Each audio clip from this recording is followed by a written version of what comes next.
In today's video, of course, we're talking about the bike industry and how everybody says it's a collapse, it's a recession, but I don't think they have the full picture, so I'm gonna break down some numbers, talk about some examples, and tell you why I don't think the bike industry is about to fall apart, collapse, you need to start prepping, but instead, I think the bike industry is going to consolidate and possibly even split.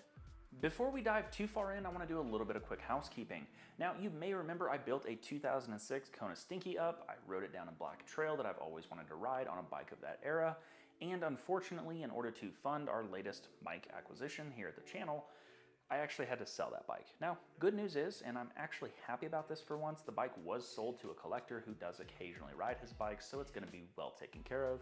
And I did ask for first right of refusal whenever he turns around to go sell it.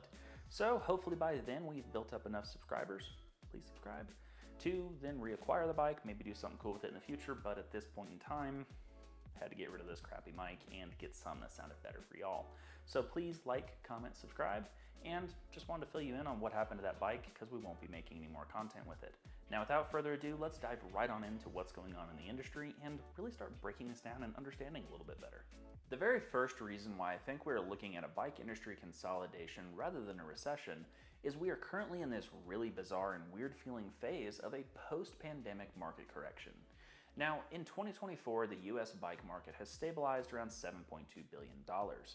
Now, this is up from the peak pandemic levels. However, it is still higher than anything that was pre-pandemic. Now, of course, we experienced an unprecedented surge, and that kind of drove our expectation up to here. And then the industry settled around here, but before the pandemic, it was way down here. So this only shows that the industry is just stabilizing. It's not hitting some sort of bottom out or massive decline. It's not falling off the edge of a cliff. It's still higher than it ever was before. And if you want to take it a step further, look at the bike market globally. Since 2019, globally, the bike market has experienced a roughly 7% growth, showing no signs of slowing down. So therefore, I don't necessarily think we're heading towards a recession. I just think we're stabilizing. The second reason why I think we're heading towards a bike industry consolidation is literally because of increased consolidation activity. Now, the Excel Group this year has acquired Raleigh for $500 million. That's a pretty big move. Now, what this shows is it shows major players leveraging their resources so they can dominate a market. So it doesn't seem like they're letting economic pressure slow them down, but rather thinking strategically and positioning themselves for success. Now, in an industry where it's a big fear of recession, would major players spend $500 million, $500 million, to then acquire another brand if they thought it was going to fail? That just doesn't make very much sense to me. The third reason to support a consolidation rather than a recession is going to be a sustained investment in e-bikes. Now, in 2020, the e-bike industry experienced a huge surge of growth, kind of similar to what we've talked about previously in just the normal bike segment, and that was 240% in 2020, and in the year 2024, we've also seen a 20% growth. So it's still growing, just not at the rate that it was before, but still growing. Now, this shows confidence in the marketplace and the long-term potential of this entire segment of our market. Now, one interesting thing here is I think that a lot of manufacturers are starting to jump on board with this trend, showing the fact that they're paying attention to the changing consumer preferences, again, supporting our previous facts.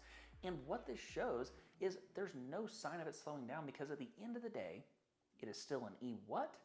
An e-bike. So I don't think that's going to slow down the bike segment, the bike market. I think that there is a potential in the future for it to split and just be a normal bike segment as well as maybe a micromobility segment. But right now they're still lumped together as one, and it's not slowing down anytime soon. One thing that I really want to throw in here is you may have noticed that lately I've kind of been doing a little bit more in the e-bike space. This doesn't change my perspective on bikes, and it doesn't change my perspective on politics with what I'm about to say. All I want is cheap bikes and more trails. But what I will say is currently we're looking at two opposing political parties who I think are going to probably push the same initiative. Now, this initiative, currently we're seeing one party come out and say we're going to put this person in charge of EV manufacturing that has a major company in charge of a transportation segment. Then we have another political party who I imagine is probably going to match that. And regardless of who gets into office, I think it's going to be a very interesting year as far as the EV space and micromobility. I think we're going to see massive tax credits. I think we're going to see big pushes, incentives, maybe even rebate programs. I don't know, but I do think that over the next 2 or 3 years, that segment is going to absolutely boom. I think we're going to see a lot more people on e-bikes. I'm actually very interested to hear your opinion down below in the comments. Not politically, don't really care again. Cheap bikes, more trails, that's my opinion. But let me know your thoughts on if the segment's gonna grow, if you see more people starting to utilize e-bikes in their day-to-day life, and I'll do more content on it. But right now I'm just kind of e-curious maybe. Our next point is actually the urban cycling boom. Now, for example, cities like New York are reporting a 15% increase in people commuting on bikes, and does that really support the theory that more people aren't riding? If there's 15% more people in New York, one of the most densely populated cities, that are riding bikes and commuting, that just shows me that more people are then utilizing bikes. So yeah, I don't think that that category is going to slow down anytime soon. That is a very large number for a city like that. The fifth point here is a change in consumer preference. Now, this shift shows that people are looking for eco-friendly transportation solutions. A 2024 study, for example, highlighted the fact that 40% more Americans are considering a bike as their primary mode of transportation as opposed to 5 years ago. That's a pretty large number. I mean, that's a significant amount of people considering a bike. Now, I don't necessarily think that the bike they're considering is probably a 160 millimeter of travel enduro rig, but go back to looking at some of those, gravel bikes, commuter bikes, cargo bikes, maybe even some of the e-mobility category. And I think that that's highly reflected in what's really selling right now is more people are opting to use a bike. We have more places to ride, more ways to get around, more trails, pathways, and infrastructure, which that should be our next point. Now, the expansion of cycling infrastructure. Now, US cities this year have spent over $1 billion to increase cycling infrastructure. I mean, that's a very large investment, and I think that it goes to even support more people riding bikes because let's face it, if you've ever ridden in a bike lane and you're doing 15, 20 miles an hour and you've got cars whizzing past you at 55, 60, that's pretty scary. But if you've got your own pathway, your own trail, your own connector, take the city of Denver, for example, where I live. We have so many trails around here that connect the city back and forth, left, right, up and down. It's amazing. And honestly, there are times where I will opt for a bike because it's a lot quicker than trying to sit through traffic lights, which are for some reason strategically placed almost every 8th mile in this city.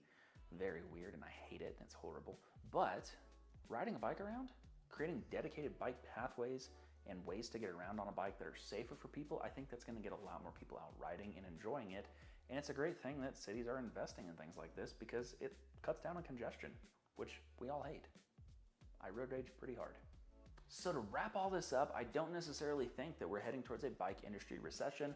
What I think we're seeing is more of a reset scenario in which consolidation plays out, market stabilization, and I think that we see consumer preferences continue to change. Now, let me know your thoughts on all this down below in the comments section. Please subscribe to the channel, and as always, thank you so much for your time. I greatly appreciate you watching. Let me know what you think about the new audio, and I'll see you on the next video.